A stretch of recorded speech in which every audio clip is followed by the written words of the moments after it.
So I'm going to do one last fifth video in this sexual polarity, sexual magic series.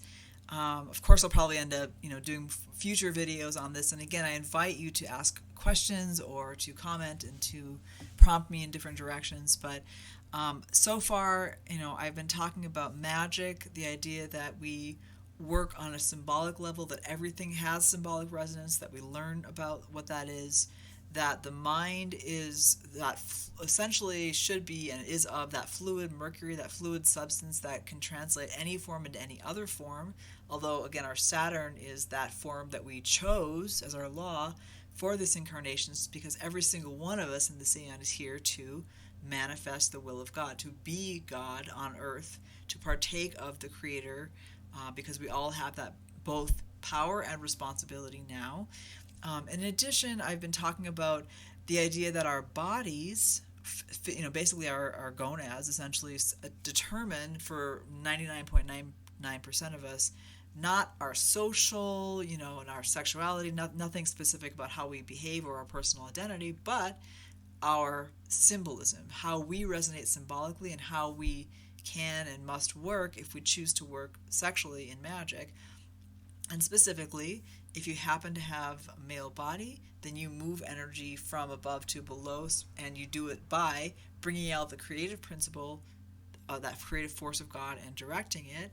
If you have a female body, then you have the elemental, force that can draw that and nurture that principle. So there's a complementarity, and according to the formula of the Tetragrammaton, which I talked about in a couple of last videos, we want to take and work with what we have on that level and unite with what we haven't, to essentially neutralize them and allow the true will to come down and to be brought back up again.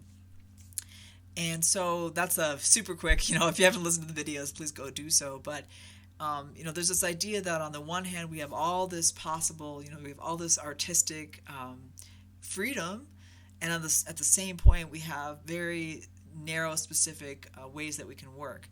In the last video, I connected these ideas with the Black Moon Lilith, or Koph, the path of the moon, the tarot path of the moon, connecting Malkuth and Netzach. And I've reprised some things I said in other videos about how a female works that path directly, and that the idea is that she is doing so to nurture a love relationship with her own contrary masculine principle, or her inner God, which, again, everything that we seem to see outside of ourselves is the face of our God or goddess. And so we're working with that differentially depending on our whether we're male or female. And I've been trying to stress the fact that the vehicle that I work with as a female has very different characteristics. On the one hand, I'm more emotional. Again, it has nothing to do with how intelligent I am, but it has to do with basically the fact that I have all this force and power, and then marshaling that in a specific way, and that I've been talking about, to draw the will to me and to nurture it in a certain way and bring it back up again. And again, if I was male, by contrast, I would have less power inherently, but I would have more direction. And I have that direct access to the creative spark of God. That really, if a female doesn't have direct access to it, she can draw it, she can work with it, especially internally. But that's the difference it's one of the differences between being male and female. In this video, I want to end up with just talking a little bit about Yesod, the moon. I've talked about the moon in other videos, but I want to put it in this context of sexual polarity, because I've been pressing this idea that a female is aligned with nature and the rhythms of nature. And, we've all been trained to kind of try to force nature in a certain box and be impatient and impose our will. And that's true whether we're male or female. We've basically all been trained as though we were oppressive males, essentially. From this whole, the history of religion has taught us that, and millennia of training in that direction. Now we're suddenly supposed to switch directions. So it's not easy. We have to have compassion and patience, but understanding what a woman is, or what a female is, I should say, can be very helpful whether you have a female body or not. Because either way, again, if you have a male body, then you have to relate patiently and with respect to your inner feminine. And if you have a female body, well, you have to relate to yourself that way. And so let's talk a little bit about the moon, Yesod. So that's the seat of our sexuality. It is the seat of our dreaming. It's really our astral shell over the external world made up of the elements, and it's what animates it. So it's the animating force of nature, and just like the moon in the heavens, in the macrocosm, is that which governs the tides and thereby governs the seasons of growth and nature itself. The moon in our bodies, especially if you're female, governs your rhythms and cycles. One of the things that you work with on the path of the moon, if you are female, so you're working it directly, and if you're male, then you might want to know about this so that you can notice those rhythms and also work with it, indirectly through paying attention to them. So just like the moon is dark and then it's waxing and then it's full and then it's waning and then it's dark again, the female, let's just say the female, I work with those cycles. Those are governing my openness to spirit and my closedness to it. So in the dark of the moon, and I don't necessarily mean this literally. I mean, you could work with this symbolically on the macrocosm, and some people do, like planting by the moon and things like that. So you can do that. But what I'm actually referring to are my inner cycles, my internal cycles. Then, in the dark of my moon, then I am, which can and often does coincide with me beginning my menstrual period. Then at those times, I tend to be actually less receptive to spirit. So more of the elemental, sort of powerful but rebellious parts of nature are active in me. And then as the moon is waxing, and in the night sky, you'd see the moon becoming brighter and brighter. As the moon is waxing, that's basically means I am becoming more receptive to the spirit, that direction of the sun, literally SON and SUN, of my masculine hidden God.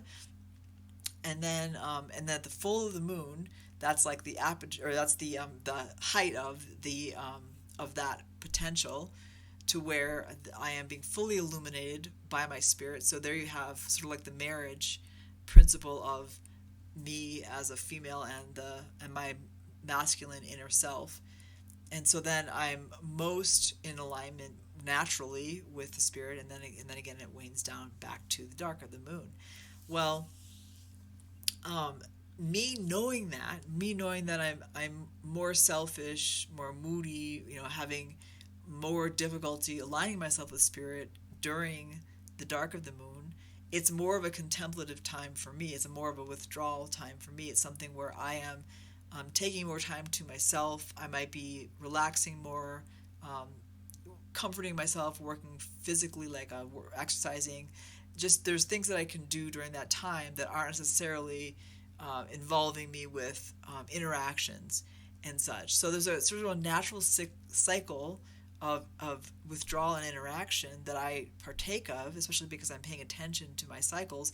And also, if you're a male, if you pay attention to your universe and or your female partner, you're going to notice the same things. And it's important to respect those rhythms and to be patient. So there's a way in which, like, the quintessential flaw of a male who gives direction. So that's like your job is to give directionality, to have intent, to invoke, as the magician at a conscious level. So the flaw of that, the problem with that, can be trying to force things to happen, period, and then in a certain timeline. So, there's a way in which you have to respect your materials. If you're a chef, you know that let's say you're baking a souffle or something like that. You can't really force the souffle to bake faster. You can't really force it to bake at a different temperature. Maybe there are variables, that you can arrange within which you can make it work or something like that. But ultimately, your materials determine how you work with them. So they have limitations. That's kind of like that Saturn principle. They have form and force, but which means that you're having to essentially accommodate that.